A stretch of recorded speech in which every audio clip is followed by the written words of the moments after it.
Vibe coding changed how developers write software. But what if the same concept applied to everything else? Not just code, but all of knowledge work, like writing, research, strategy, and so on. So that shift has a name now. And I've been doing it for 6 months before anyone called it anything. The core difference comes down to one thing most people get wrong about AI. They give it knowledge, documents, guidelines, and context. But what actually works to make AI predictable and consistent is giving it skills, step-by-step processes that mimics how you work. Now, that one change took my output from a 7 out of 10 to barely needing to edit it. And in this video, I'll show you the framework of how I built these assistants and how to start building your own. Let's get into it. So let me back up a sec. About a year ago, Andrej Karpathy, a founding member of OpenAI and used to be head of Tesla AI, tweeted something that stuck with everyone. He called it vibe coding. The idea was simple. You describe what you want in English, let AI write the code, and go with the vibes. It took off. Collins Dictionary actually named it Word of the Year for 2025.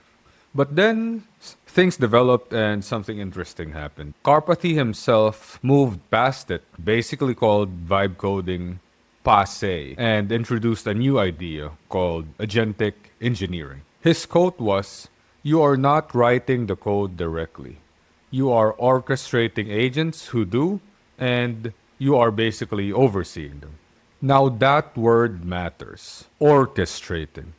It's not typing prompts, it's not asking questions, it's directing agents who already know the work. And Karpathy was talking about code, but the same shift basically applies to everything. And that's what vibe working is. So vibe coding is for code, but vibe working is for everything else.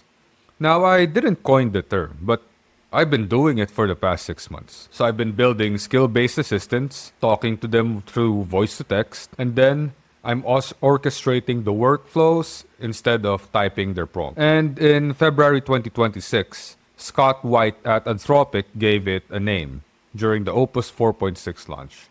He told CNBC, "We are now transitioning almost into vibe working." And Microsoft is building it right into Office 365. And they're calling their agent mode vibe working. So this isn't just one company's idea. It's a shift that's happening across the entire industry. And Lenny Rachitsky, one of the most prominent voices in product management, put it perfectly.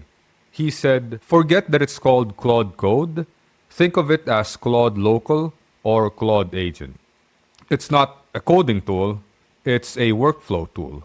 And that distinction changes who it's for. Basically becomes for coders to for everyone. Okay, so here's the thing that changed everything for me. You've probably had this experience. You give AI your brand guidelines, your templates, your context. You dump in a bunch of documents and say, "Use this or refer to this." And then the output is close, but never quite right. It's not there. And you edit, you reprompt, and you try again. And at some point, you think, maybe AI isn't just there yet. It's not good enough. I was stuck in this exact loop until around late last year. And then I realized that the AI was fine. The problem was what I was giving it, and more importantly, how I structured my assistants. So here's how I think about it now. So knowledge is passive. They're documents, guidelines, context. It's everything you'd put in a reference folder so that they can take a look at it. Think of like GPTs or Claude projects, what's in their knowledge base, right? Now, skills, on the other hand, are active. They're step-by-step processes like SOPs, workflows, checklists, basically the exact sequence you follow when you actually do the work. Now, here's the difference in practice. Knowledge says, "Here's our brand guidelines." While the skill says, when writing a newsletter, start with a personal story, explain the concept, walk through the process, include visual markers, then run a 21-item quality checklist before finishing. See how specific that is? One gives AI reference material, The other encodes your actual process step by step. So, yes, knowledge does make AI smart, but skills make AI yours specifically, tailored to how you work. So, think about it like this. Imagine you hire someone new. You hand them a reference manual. So, it can be the company guidebook or the brand guidelines, a stack of examples. And then you say, okay, here you go, figure it out. They're gonna go and study it and try to internalize it. Now imagine instead that you have them shadow you for a month. They watch how you actually make decisions, how you handle edge cases, how you recover when things go wrong. And after that month, that new hire will build skills. And that's basically how skills work for AI as well. And the unlock is when I stopped giving AI knowledge and started giving it skills instead, everything just got better. So I'll give you the clearest example that I have, and probably my most used one, which is in product management. So before I implemented this, I would take screenshots of prototypes, write detailed descriptions, and share like the acceptance criteria of basically how I want a specific feature or product to work. And when the tickets came out, they're about 80% right. So good enough to start with, but I'd still spend quite a significant amount of time editing every single one. Then I changed the process. So instead of screenshots and descriptions, I started vibe coding working prototypes and then deploying it. And then I feed those prototypes to my product management assistant. It clicks through the actual interface, so it explores every page, every button, every functionality. It just gets a lot of information from that. And on top of that, I also give it all the context I can think of. So what I do is I have Super Whisper and I have it mapped to a mouse button here. So I just basically click this, and as you can see on the screen, it's already transcribing what I say. And then once I click that button again, it closes Super Whisper and then basically paste in what I type. Now, I use that to give AI all of the context that's floating around in my head. The reasoning for my decisions, edge cases, business logic, basically like a wall of text that I'd never bother typing out. And the combination of a live prototype plus rich spoken context means the assistant asks the right questions. Now, those tickets that I was talking about now come out at around 95 to 98%. I barely touch them most of the time, actually. And that's the framework. It's knowledge versus skills. I want to walk you through 3 things that make this different from just using AI. The first one you already know. So skills, not knowledge. So every assistant I build has persistent context. So this carries across sessions. I don't have to re-explain myself every time. So if we go to my YouTube assistant here and I say, can you tell me more about your workflow and your capabilities? So as you can see here, the assistant already has all of the context it needs. So it knows that this is a YouTube pre-production assistant, and it has a 5-phase video pipeline. So ideation, packaging, script, visuals, editing, and each of those are in dedicated skills, right? So if we go here to .Claude and skills, you can see this assistant has more than 10 skills. And each skill, if we open scriptwriter, for example, it has very long and detailed guidelines of how it should write the skills, along with best practices and like how I prefer them to be written. So the great thing about this is when something isn't working, I just update that one skill. For example, I don't like or I have comments with how scripts are being written. Then I can just update it. And everything else, the entire workflow, besides that update I made, stays the same. So the second differentiator is voice-first interaction, which I touched on briefly earlier. So as I mentioned, I have Super Whisper mapped to a mouse shortcut. Now, I just say things, and now it's more natural that I deliver instructions this way because this is how I deliver it in real life, right? So I can just go on and on. Sometimes I go for minutes at a time. And then once I'm done, just tap this button, boom, and then Whatever I said gets pasted here. This is like how many sentences? It's 3 sentences, right? So why that matters is when you speak, you give richer context naturally than when you type. So when you're speaking, you naturally explain the why behind the request, not just the what. So you tend to include more background details that you'd normally skip because typing them out just you just get lazy, At least I do. And research has already shown that context is everything.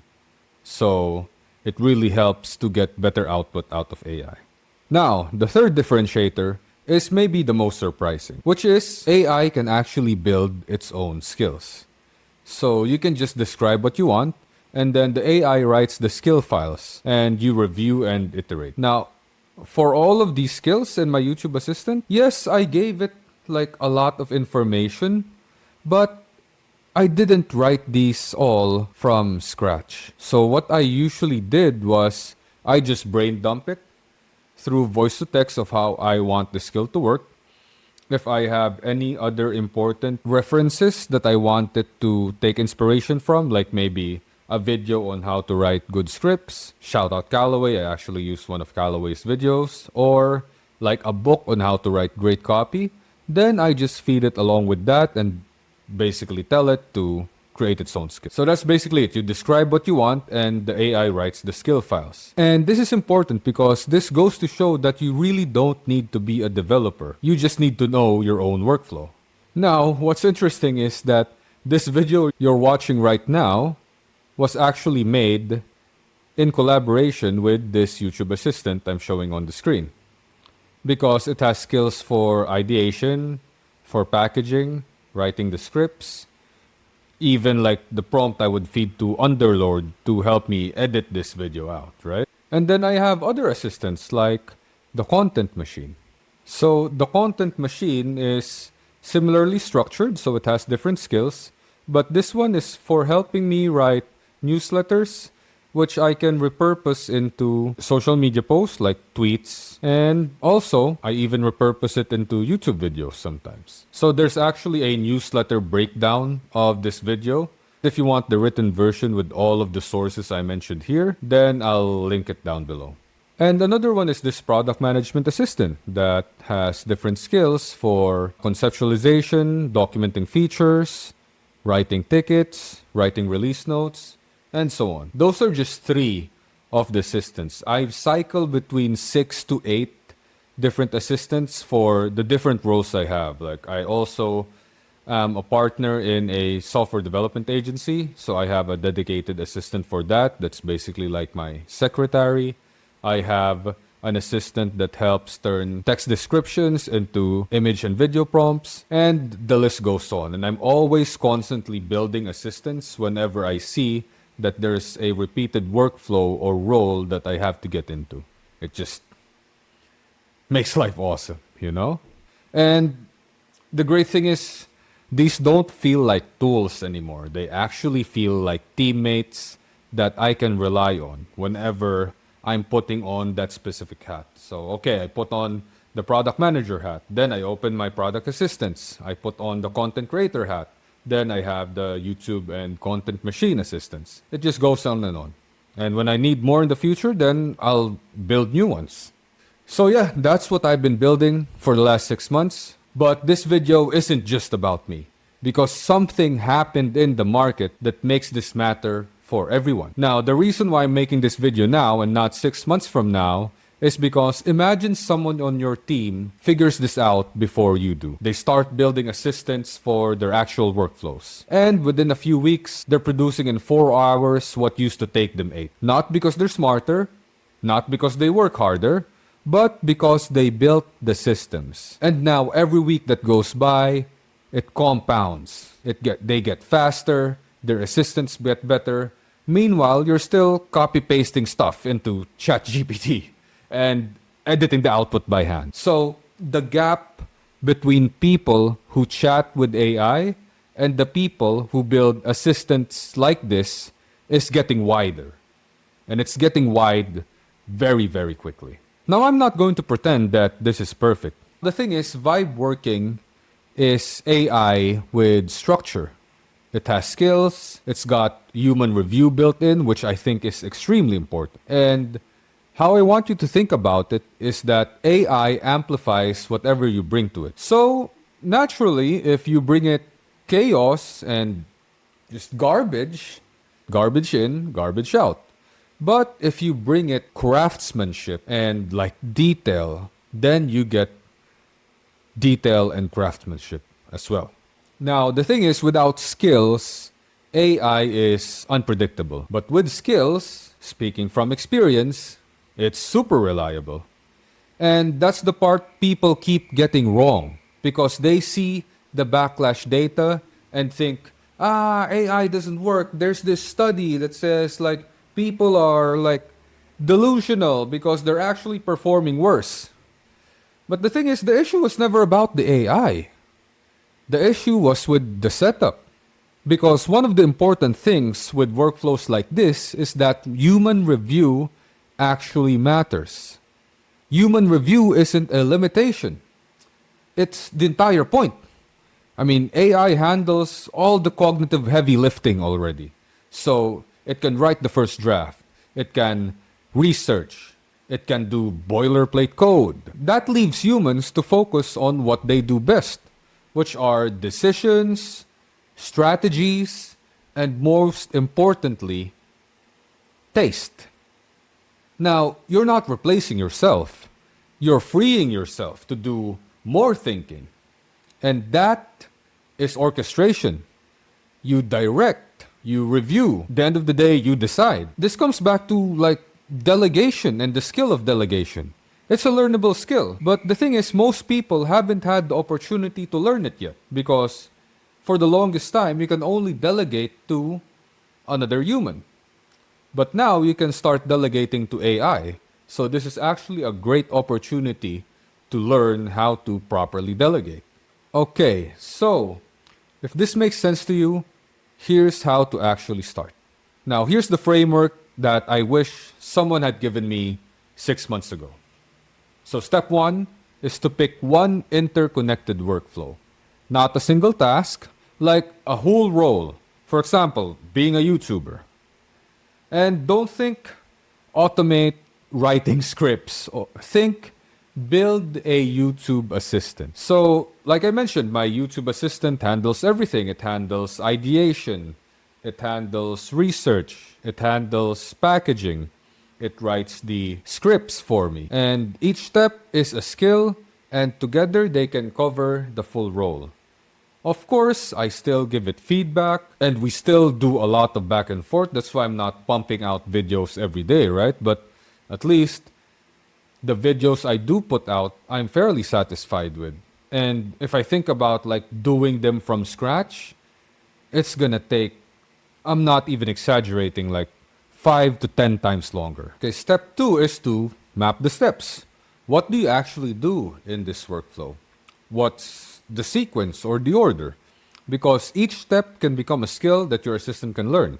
So you can see here on the screen, step one for creating YouTube videos is ideation, then it would be packaging, and then script, and then creating the visuals, and then editing. So, step three ties in with step two. Give it skills, not just knowledge. Not just documents, but really step-by-step processes and SOPs and checklists. So don't get me wrong, knowledge is very important. But if it's just knowledge, your AI is still gonna be unpredictable. But if you give it detailed skills, like this one, look how detailed this is. This is how many lines? It's 400 lines of instructions just for a process that I do as an afterthought, which is like writing SEO optimized descriptions. If you look at my scriptwriter skill, it's actually what? Almost 1,300 lines of instructions. Now, this granularity will make your AI predictable and reliable. And you might be saying, don't have time to write 1,300 lines of instructions. Well, yeah, that's what I touched on earlier, which is actually step four, which is to let AI build the skills. And like I said, this is the part that surprises a lot of people. You don't have to write the skill files yourself. You can describe what you want, and then you can brainstorm it with AI, and AI can write them for you. All you have to do is to review it and to test it, and eventually, while you're using it, if you see additional points for improvement, then you iterate. You don't need to be a developer or a writer, you just need to know your own workflow. And step 5 is to improve as edge cases come up. So every assistant starts out rough. Like I said with the iteration, right? My YouTube assistant, for example, was basic when I first built it out. It only had the scriptwriter skill, if I remember correctly. Now it handles everything from ideation to packaging, even through creating prompts for editing. So even for the rest of my assistants, it's the same pattern every time. So you build it initially, you use it, you notice what's off or what's missing, and then you either create a new skill or you update the existing skills. And then finally, step 6 is to let it compound. So the sixth or the eighth assistant, I built way faster than the first one because I now understand the pattern. I know now how to describe my workflows and I know what good skills look like. And a pro tip, if you already have like Claude projects or custom GPTs and they have a lot of knowledge based documents, then that's a head start for you because you can export those docs, fire up Claude Code, and ask it to build an assistant from that information. So you'll be having a working skill-based assistant in an afternoon instead of bashing your head for 3 days trying to figure it out. Now, as I mentioned, for the full written breakdown with the step-by-step details and all the sources, check the newsletter link in the description. And if you want to get AI news or like tutorials or lessons like this weekly, completely for free, then make sure to subscribe. Now, vibe coding changed code. But vibe working will change everything else. So the gap between people who learn how to delegate to AI properly and people who don't is widening literally every single week. Every single week, we seem to have improvements with how you can vibe work. And the barrier is really lower than you think. This might look intimidating, but the thing is, if you can explain your work to a new hire, you can teach it to an AI assistant as well. So if you really want to get started, then my challenge for you is to pick one workflow that you have this week. Ideally, your most repetitive one. The thing that you do over and over that follows a pattern. And you should map the steps, build the first set of skills, try using it, and see what happens. Trust me, it's gonna compound way faster than you'd expect. And you'll soon find yourself like spending hours just like thinking and building out new skills. And if you want to see how to actually set up Claude Code and start building your first assistant, then watch this video. I go through it step by step. I'll see you next time.